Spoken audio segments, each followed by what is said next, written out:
சிம்ம ராசிக்கு 2026 குரு பயிற்சி என்ன பண்ண போகுதுன்னு பார்க்கலாம். இதுக்கப்புறம் என்ன பண்ண வேண்டியது இருக்குதியா? ஏற்கனவே சனி எங்களை வச்சு செய்யறாருன்னு நீங்க நினைக்கலாம். சிம்ம ராசிக்காரங்களை நீங்க எப்படி இருக்கீங்கன்னு கேட்டு பாருங்களேன். என்ன சொல்லுவாங்கன்னா, இந்த வடிவேல் படத்துல ஒரு டைலாக் வரும், நந்தகுமார் இருக்கிறாரான்னு கேட்பாங்க. நந்தகுமார் எல்லாம் நொந்தகுமார் தான் இருக்கிறேன்னு சொல்லுவாங்க. அது மாதிரிதான் சிம்ம ராசிக்காரங்க இப்ப நொந்து நூடுல்ஸ் ஆயிப்பாங்க. இந்த லாஸ்ட் ஒரு வருஷம் அஷ்டமத்துல இருக்கிற சனி உங்களுக்கு பல துன்பங்களை கொடுத்தாலும் இந்த குரு பயிற்சி உங்களுக்கு ஒரு பெரிய ரிலீஃப் கொடுக்கும். 12 ராசியில சிம்ம ராசி வந்து ரொம்ப ஸ்பெஷல். ஏன்னா உங்களுக்கு மனதில் ரொம்ப அதிகமா இருக்கும், தன்னம்பிக்கை ரொம்ப அதிகமா இருக்கும், விடாமுயற்சி ரொம்ப அதிகம். எவ்வளோ தோல்விகளை சந்தித்தாலும் அதுல இருந்து ஈஸியா மீண்டு வந்துருவாங்க. எப்படி காட்டுக்கு சிங்கம் வந்து ராஜாவோ அதே மாதிரி இவங்களே ராஜா. அதனாலதான் சிம்ம ராசிக்கு சிம்பிள் வந்து பாத்தீங்கன்னா சிங்கம். சரி, இந்த குரு பயிற்சி சிம்ம ராசிக்கு இப்ப என்ன பண்ண போகுதுன்னு பார்க்கலாம். இப்ப குரு வந்து 12th ஹவுஸ்ல இருக்கிறாரு. 12th ஹவுஸ் வந்து பாத்தீங்கன்னா விரயஸ்தானம்னு சொல்லுவாங்க. விரயஸ்தானம்னா நிறைய தேவையில்லாத செலவு ஆகும். ஆனா எல்லா செலவும் பாத்தீங்கன்னா உங்களுக்கு சுப செலவு ஆகும். நீங்க நினைக்கலாம் பீடி வாங்க கூட காசு இல்லாம சுத்தி நிக்கிறேன்ட்டு, ஆனா டெஃபினெட்லி பாருங்க உங்களுக்கு நிறைய காசு வரும். சரி, காசு வரும்னு சொல்லிட்டு காசு எப்படி வரும்? நீங்க லாஸ்ட் 1 இயரா பாத்தீங்கன்னா நிறைய பேருக்கு வேலை இல்லை, இருந்த வேலையும் போயிட்டு இருக்கும். இப்ப இந்த குரு பயிற்சியால நிறைய பேருக்கு வேலை கிடைக்கும். அந்த வேலை மூலியமா உங்களோட பினான்சியல் சிச்சுவேஷன் அதிகமாகும். அப்பார்ட் ஃப்ரம் திஸ், நீங்க இந்த ஷேர் மார்க்கெட்டு ட்ரேடிங் எல்லாம் பண்றாங்களே, இவங்களுக்கு பாத்தீங்கன்னா இந்த 1 இயர் நடக்க போற ஒரு வருஷம் ரொம்ப சூப்பரா இருக்கு. நிறைய பெனிஃபிட் கிடைக்கும். அதே மாதிரி வந்து திடீர் அதிர்ஷ்டம் கிடைக்கும். ஏன்னா குரு வந்து 8ஆம் வீடு பாக்குறதால திடீர் அதிர்ஷ்டம் வரும். 8ஆம் வீடு தான் திடீர் அதிர்ஷ்டம் சொல்லுவாங்க. அப்புறம் என்ன பண்ணுவாரு குரு?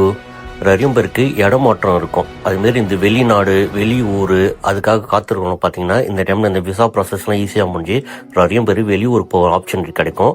அந்த சேஞ்சுக்கணும் ஒரு நல்ல சேஞ்சா இருக்கும். இது இல்லாம இந்த பீரியட்ல பாத்தீங்கன்னா நிறைய பேர் லேண்ட் வாங்குவாங்க, வீடு கட்டுவாங்க, கார் வாங்குவாங்க, பைக் வாங்குவாங்க, வீட்டுக்கு தேவையான பொருள்லாம் நிறைய வாங்குவாங்க. இதெல்லாம் சுப செலவு தானே. சிம்ம ராசிக்காரங்களுக்கு இந்த பீரியட்ல அம்மாவோட ஹெல்த் ரொம்ப சூப்பரா இருக்கும். அதே மாதிரி அம்மாவால நிறைய உங்களுக்கு ஆதாயம் கிடைக்கும். ஏதோ சொத்து லேண்டு ஏதாவது பெண்டிங்ல இருந்ததுன்னா இந்த பீரியட்ல அம்மா மூலியமா உங்களுக்கு கிடைக்கும். குரு 6ஆம் இடத்தை பாக்குறதால எதிரிகளா இருந்தாங்கன்னா அவங்க எல்லாம் திருச்சி ஓடிடுவாங்க. இந்த பீரியட்ல எதிரிலாம் யாரும் இருக்க மாட்டாங்க. அதே மாதிரி வந்து ஏதாவது கோர்ட்ல கேஸ், எந்த டைப் ஆஃப் கேஸ் இருந்தாலும் உங்களுக்கு சிம்ம ராசிக்கு எல்லாருக்கும் சாதகமா வரும். எல்லா கேஸும் உங்களுக்கு வெற்றி கிடைக்கும். உடல் ஆரோக்கியம் ரொம்பவே நல்லா இருக்கும்.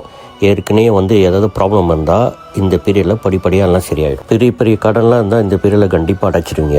நீ சொல்றத பார்த்தா எங்களுக்கு எல்லாமே சூப்பரா இருக்கு போல இருக்கு நீங்க நினைக்கலாம். உண்மை அதுதான். என்ன பிரச்சனை, சனி வந்து அஷ்டமத்துல இருக்கிறதால தான் உங்களுக்கு இந்த பிரச்சனை கொடுக்குது. அதுவும் அஷ்டம சனிலிருந்து அவர் விலைக்கு போயிட்டான்னா இது எல்லாமே சரியாயிடும். நெகட்டிவ் பாத்தீங்கன்னா பெருசா ஒன்றும் இல்லை. தூக்கம் கொஞ்சம் உங்களுக்கு இந்த பீரியட்ல நிறைய டிஸ்டர்ப் ஆக சான்ஸ் இருக்கு. நிறைய அலைச்சல் இருக்கும். அப்புறம் கால் பாதம், அந்த கால் பாதத்துல கொஞ்சம் கேர்ஃபுல்லா இருக்கணும். ஒரு வாக்கிங் போறப்போ ஜாக்கிங் போறப்போ இல்லை பைக் ஓட்டுறப்போ கொஞ்சம் கால் ஏரியால கொஞ்சம் கேர்ஃபுல்லா இருக்கணும். பரிகாரம்னு பாத்தீங்கன்னா சூரிய பகவானை கும்பிடுங்க, வியாழக்கிழமையில தட்சிணாமூர்த்தி கும்பிடுங்க. வேற எதுவும் பெருசா தேவை கிடையாது. இதுல ஏதாவது டவுட் இருந்தா நீங்க கமெண்ட் போடுங்க. நான் மேக்ஸிமம் எவ்வளவு சீக்கிரம் ரிப்ளை பண்ண முடியுமோ ரிப்ளை பண்றேன். அது இல்லாம உங்க பர்சனல் ஜாதகத்துல உங்களுக்கு ஏதாவது டவுட் இருந்ததுன்னா நீங்க பிறந்த நேரம், பிறந்த இடம், பிறந்த ஊர் நீங்க கமெண்ட்ல போட்டீங்கன்னா என்னால முடிஞ்ச அளவுக்கு எவ்வளவு சீக்கிரம் ரிப்ளை பண்ண முடியுமோ நான் சீக்கிரம் ரிப்ளை பண்றேன். வாழ்க வளமுடன்.